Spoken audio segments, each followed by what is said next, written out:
কারো ক্যান্সার দেখে যদি এই দোয়াটা আপনি বিশ্বাসের সাথে পড়েন, জীবনে কোনোদিন ক্যান্সার রোগে আক্রান্ত হবেন না। অনেক সময় এমন হয়, হঠাৎ বিপদের সম্মুখীন হই আমরা, রেডি হয়ে বের হয়েছে অফিসে, হঠাৎ অ্যাক্সিডেন্টে পড়ে যাই, হঠাৎ পেটের ব্যথায় অজ্ঞান, এরকম হয় না? আপনাদের হয় না? বিষ্ণু ইসলাম বলেন, আকস্মিক দুর্ঘটনার বিপদ থেকে যদি কেউ বাঁচতে চায়, সকাল সন্ধ্যা যেন প্রত্যেকে এই দোয়াটা পড়ে। সকালে যদি 3 বার পড়ে, সন্ধ্যা পর্যন্ত হঠাৎ বিপদ থেকে সে রক্ষা পাবে।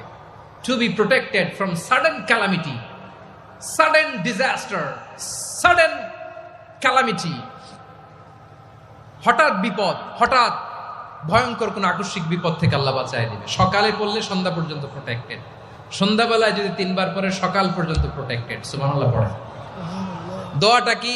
দোয়াটা হচ্ছে বিসমিল্লাহিল্লাযী লা ইয়াদুররু মা ইসমিহি শাইউন ফিল আরদি ওয়ালা ফিস সামা।